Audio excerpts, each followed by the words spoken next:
দণ্ডি কেটে ১৫০ কিলোমিটার পথে মা তারার দর্শনে বাঁকুড়ার নিমাই মণ্ডল, পাশে সাইকেলের সঙ্গী মিঠুন মণ্ডল।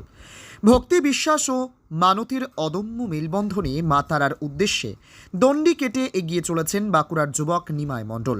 তার এই কঠিন আধ্যাত্মিক যাত্রায় পাশে রয়েছেন প্রিয় বন্ধু মিঠুন মণ্ডল, যিনি সাইকেলে করে প্রতিদিন নিমাইয়ের পাশে এগিয়ে চলছেন একজন বন্ধু হিসেবে নয়, এক অনুপ্রেরণার সহযাত্রী হিসেবে।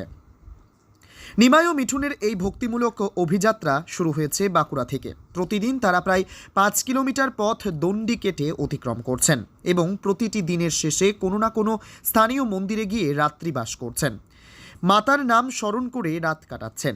পথে পথে তাদের দর্শন পেয়ে বহু মানুষ প্রণাম করছেন, আশীর্বাদ করছেন, কেউ বা সাহায্যের হাত বাড়িয়ে দিচ্ছেন খাবার, জল বা সামান্য অর্থ দিয়ে তাদের যাত্রা নির্বিঘ্ন করতে।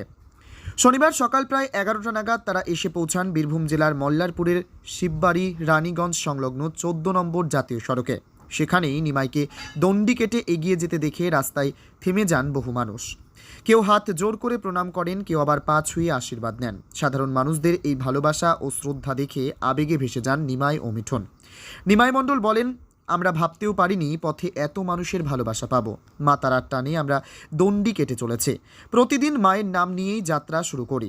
মন্দিরে রাত কাটায়, সকালে আবার রওনা দিই। মিঠুন মণ্ডল জানান, নিমাইয়ের এই মানতের পথে আমি শুধু বন্ধুর মতো নই, সেবকের মতো পাশে আছে।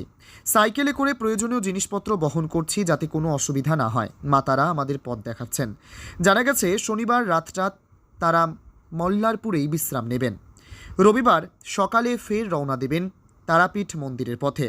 ভক্তি, ত্যাগ ও মানবিকতার প্রতীক হয়ে উঠেছে নিমাই ও মিঠুনের এই দণ্ডি যাত্রা।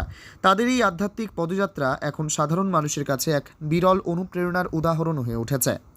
বীরভূমের মল্লারপুর থেকে অঞ্জন দাসের রিপোর্ট, তারাপীঠ টিভি। রতনপুর থেকে আসছি, তারাপীঠ যাব। কোন জেলার? রতনপুর, বাঁকুড়া। বাঁকুড়া জেলা থেকে। কেন এরকম? মানসিক আছে। কত কিলোমিটার হচ্ছে বাঁকুড়া থেকে তারাপীঠ? ৪৫-৫০ হয়ে যাচ্ছে। ১৪৫-৫০, মানে ১৫০ কিলোমিটার। কিভাবে আসছো? এরকম থাকা এই রাস্তার মধ্যেই তো? আর রাস্তার মধ্যে বলতে তোমার ক্লাব কিংবা মন্দির এরকম জায়গা বেছে নিচ্ছি। বেরিয়েছো কবে বাড়ি থেকে? বেরিয়েছি ইংরেজির ২১ তারিখ, নভেম্বর, সেপ্টেম্বর। আর তো আর তারাপীঠ তো আর কিছুটা দূরে। হ্যাঁ, এখনও আছে ১৩-১৪ কিলোমিটার আছে। এখনও ৩ দিন লাগবে। মঙ্গলবারে পৌঁছে যাবো। তারাপীঠ পৌঁছে কি চাইবে মায়ের কাছে? ওটা বলা যাবে না। কি নাম দাদা তোমার? আমার নিমাই মণ্ডল।